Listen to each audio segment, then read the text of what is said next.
కర్నూలు జిల్లా ఎమ్మిగనూరు మండల పరిధిలోని బనవాసి వద్ద సుమారు 77 ఎకరాల్లో నిర్మించబోతున్న టెక్స్టైల్స్ పార్క్ నిర్మాణానికి మంగళవారం భూమి పూజ కార్యక్రమాన్ని చేపట్టారు.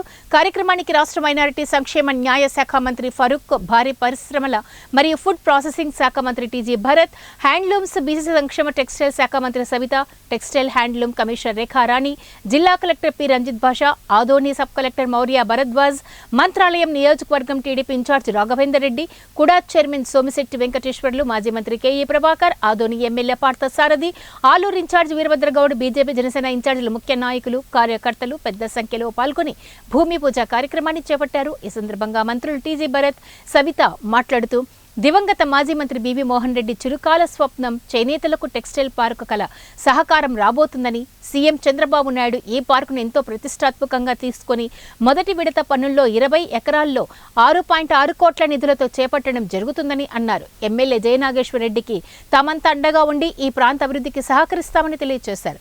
కార్యక్రమంలో వివిధ శాఖల అధికారులు, తెలుగుదేశం పార్టీ నాయకులు, కార్యకర్తలు పెద్ద సంఖ్యలో పాల్గొన్నారు.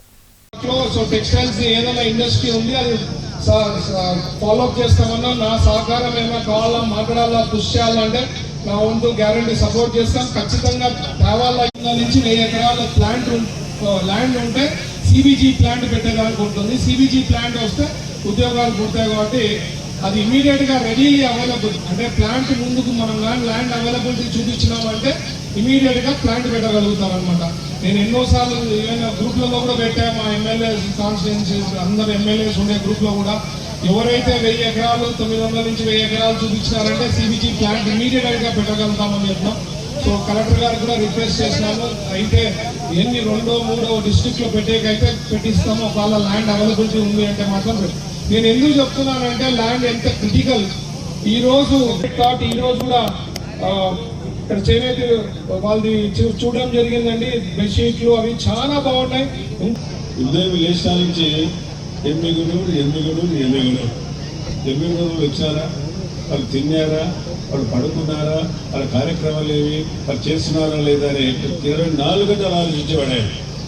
వాళ్ళ మీద ఎంత అభిమానం ఉంటే ఎమ్మిగనూరు ప్రాంతం అంటే అంత అభిమానం. చాలామంది రాజకీయంగా పైకి తీసుకొచ్చాడు, కానీ వాళ్ళే ఆయన కొనుక్కుంటూ పోయిపోయినారు. వాళ్ళ పేరు నేను చెప్పదలుచుకొని మీకు ఎదురు బాధ తెలుసు. మోహన్ రెడ్డి మాట్లాడే భాష కూడా మీకు బాగా తెలుసు. మోహన్ రెడ్డి చాలా మంచి భాష మాట్లాడతాడు. ఏం భాష మాట్లాడతాడు ఆ కెమెరామెన్ తెలుసు అని చెప్పి ఇచ్చేటాడు. ఆ భాషలో నేను మాట్లాడాను. ఎందుకంటే ఆ భాషలో ఆప్యాయత, అభిమానము, ఇంటిమేషన్ ఉండేది ఆయన దగ్గర.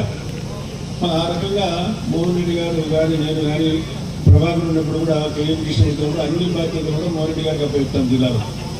ఆయనకు రైట్ హ్యాండ్ సోమిశెట్టి వెంకటేశ్వర గారు, ఆయన నడిపించేవాడు, ఈయన నడిచేవాడు.